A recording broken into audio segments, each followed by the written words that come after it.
beloved, Boss Mike Cervera. Ted Pailon, pasok! Yun, di ba? Bakit ikaw mismo ang magmumosyon? Oo nga. Yung po sinasabi, ba't ikaw mismo magsasabi na i-dismiss natin ito? Kumbaga, mga kapatid, hindi na kinakailangan po ng abogado, ng Vice Presidente, o sino man po nasa sakdal sa impeachment court, ang sino mang abogado, kung ganyan po ang uri ng mga huwes. Yan! O, kita nyo mga kababayan. Totoo naman Ako'y nabigla dito kay Ted Pailon, kakampi ito ni Argo eh. Argo, sabi ko sa iyo dito ka na lang sa amin. 'Di ba? Bumaliktad ka na bumalik ka pa eh. Kita mo nangyayari sa inyo. Tawag kayo ng pagkakaisa. Tawag kayo ng pagbabago. Yung mga kakampi mo, di mabago-bago. Ganun pa rin sila. Kayo lang, magkakasama, nag-aaway-away kayo. Nasaan yung pagkakaisa doon? Wala! Eto na si Ted Pailon. Alam naman natin talagang bias minsan ito. Pero ngayon ako'y nagtataka. Bakit binabanatan niya na yung mga senador tulad ni Bato? Di ba? Myra Miligrito. Di ba mga kababayan? Warbisdak? Paano na? Sige tuloy. Ba't ikaw ang may question? Oo nga. Di ba? Bakit ikaw mismo ang magmumosyon? Yung po sinasabi, ba't ikaw mismo magsasabi na i-dismiss natin ito? Kumbaga, mga kapatid, hindi na kinakailangan po ng abogado, ng Vice Presidente, o sino man po nasa sakdal sa impeachment court, ang sino mang abogado, kung ganyan po ang uri ng mga huwes. Yan. Hindi na kailangan talaga kung ganyan katulad ni Bato. Ang magiging huwes, mga kababayan, kita nyo? Di ba? Mga kababayan ko? Uy, may pets hobbies. Ako nagtataka sa'yo. Oo. Talaga ba? Sabi ni Leo Ray. Leo Ray. Yanson, sabi ni My Pets Hobbies. Yanson Group of Bus Company. Yan ba yung series? Yan ba yun? Grabe sige. So mga kababayan, eto na. Ako'y nagtataka lang. Kasi alam naman natin, pinaliwanag na natin yan. Yung bang pagiging abogado ni Bato, samantalang magiging hurado, yan po yun mga kababayan. Oo, yan po yan. Nako, Paul Agustini. Mamaya tatalakayin natin yan. Naku, grabe yan Ano to? So ito ba nagpapahiwatig na talagang palasak na ang grupo ng mga Duterte? Kasi maging si Ted Pailon ganito na sinasabi.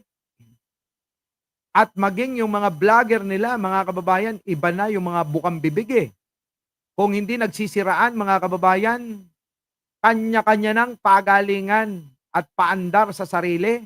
Ano po? Wala na. Wala na to, mga kababayan. Ako, nakikinikinit ako na ang grupo ni Duterte, Digong, ikaw to. Alam mo ba na laging kabiguan ng mga lalaki ay babae? Sa kasaysayan, tandaan mo. Sa kasaysayan, kahit sa Biblia, ang kabiguan ng mga lalaki ay isang babae. Magbigay nga kayo ng example dyan, mga kababayan. Diba? Ang dami, mga kababayan Diba? Nagiging kabiguan nila. Yung alin? Babae. Example po, Alexander the Great. History, mga kababayan ko. History. Alexander the Great. Sino ang nagpahamak at nagpabagsak sa kanya? Pinatay siya, mga kababayan. Sino? Si Cleopatra. Ay, history yan. Sino pa? Si Samson at si Delilah. Kita nyo, mga kababayan ko? Grabe, di ba? Galing Samson and Delilah. Oh, sino ang nagpahamak? Si Delilah. Si Eva at si Adan daw, sabi ni Shinta. Oh, kita niyo mga kababayan ko, kaya kay Digong, sino magpapahamak sa kanya? Digong, mas matindi sa'yo. Kasi hindi lang isang babae, marami sila. Grabe na mga kababayan, ano? Anong kuya, Mike? Ano na? Anong ano na? Di ba? Oh, yan. Kita nyo mga kababayan ko, kung etong mga nabanggit natin, ba't Adan? Ba't Adan? At si Samson at Delilah, iisang mga babae lang yan. Oh. Si Digong, ang magpapahamak sa kanya, maraming babae. Marami sila! Kaya mas matindi ang balik nito, mga kababayan. Kay Digong, ano? Grabe! Uy! Oo, Mel, mali yung Alexander. Kahit kay Julius Caesar, ginawa rin ni Cleopatra. Si Cleopatra, halos lahat ng hari, abay kanyang biniktima. Oo! Paring Mel, pag nagkamali ako, tama mo ko uli. Grabe, no? So ngayon, mga kababayan, ito na. Dito na tayo, Duterte. Grabe, oo. Ito na. Dito naman tayo sa Pangulong Bongbong Marcos. Pasok! Bongbong Marcos ang China sa gitna ng lumalalang tensyon sa... Nako, mga kababayan, matindi to, Hindi to basta-basta. Oo. Mawalang galang na po sa mga sa mga ayaw ng gera-gera at may phobia. Dahil po may nangyayari ng gera dyan sa may Israel at Iran, mga kababayan. Ito na. Pasok! Pinalaan ni Pangulong Bongbong Marcos ang China sa gitna ng lumalalang tensyon sa West Philippine Sea. Anya, papalag ang Pilipinas kung aapihin ang mga mangingisda natin doon. Nasa frontline ng balitang yan, si Rainiel Pawit. Bayan natin. Sa eksklusibong panayam ni News 5 anchor Cheryl Cosim kay Pangulong Bongbong Marcos, Nako. diretso niyang sinagot ang issue ng impeachment ni Vice President Sara Duterte. Ayon sa Pangulo, wala siyang kinalaman dito. Totoo naman niya, wala namang kinalaman si Pangulong Bongbong Marcos siya at hindi mangingialam yan kahit kailan. Lahat ng impeachment process nasa legislatura yan. It's between Congress and the Senate. That's Correct. not my... I'm busy with the transport, with the rice, with all of the different things that we are doing. That nauubos ang oras ko doon. Put it bluntly. Wala naman akong papel doon sa impeachment. Totoo yan, walang papel si Pangulong Bongbong Marcos dyan, Dyan, di ba? Tuloy.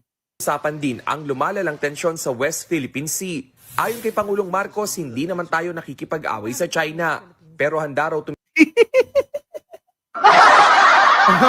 Tama yung motion science. Pakicheck nyo na lang. Alam mo naman, matanda na tayo. Yung pinag-aralan natin ng mga nakaraan, kung sino-sinong mga naging hari dyan. Bahala na kayo. Basta si Cleopatra, maraming pinatay na mga naging hari yan. Di ba? Kaya nga yan naging reyna eh. Sige, tuloy. tumindig ang kanyang pamahalaan kung inaapi na ang mga kababayan nating mangingisda. Huwag yung binabangga yung mga mangingisda. Hindi ba? Huwag niyong kami hinaharang dun sa teritoryo namin. Yun, ipaglalaban talaga namin yan. Because kung ibigay mo yan...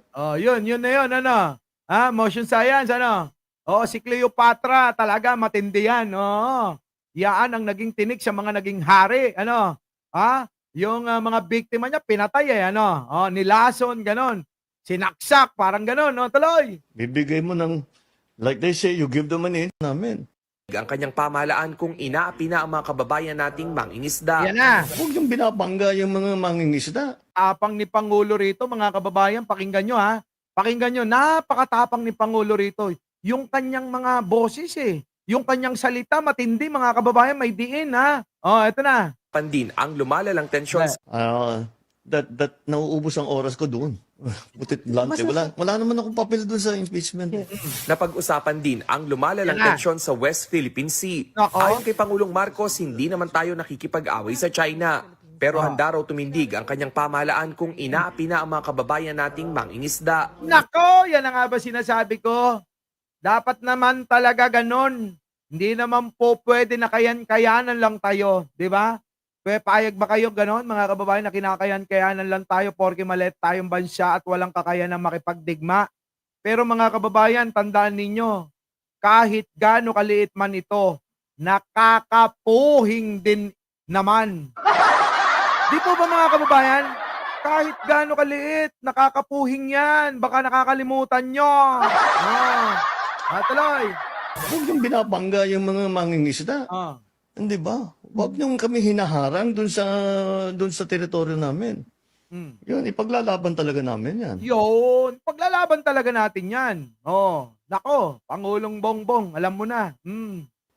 Because kung ibigay mo yan, bibigay mo ng, like they say, you give them an inch, they'll take a mile. 3 taon na lang ang natitira sa termino ni Pangulong Marcos. Kaya Tapang mga kababayan, anong tapang ni Pangulo? Oo. Yung mga DDS, matatapang din naman di ba? Matatapang din naman yung mga DDS, di ba mga kababayan? Sa sobrang tapang nila mga kababayan, pati kasama nila kinakagat nila. Ang tatapang ng mga aso. Mga DDS, aso yan. Di ba? Kita nyo naman, sila nagbabangayan. Sila nagkakagatan. Tuloy. nang tanungin kung anong gusto niyang maalala ng mga tao sa kanyang panunungkulan, We made a change for the better. This has been my guide in all the positions I've taken. The worst thing that can happen is umupo ka doon sa position mo, na nagsilbi ka, umalis ka, walang pinagbago. Yung! Kita nyo naman ang mga nangyayari ngayon, mga kababayan. Napakarami ng pagbabago sa manlupalop ng Pilipinas kayo pumunta. Kaliwat ka ng proyekto, pabahay, tulay, kalsada. Makikita nyo sila. Isama nyo na. Malalawak na lupain, pinamigay niya. Kasama pa, irigasyon, pangsuporta sa magsasaka. Saan ka pa? Diba? Kay Pangulo ka na. Bagong ospital, cancer hospital, kidney hospital, eskwelahan, at marami pang iba. Our beloved Boss Mike Cervera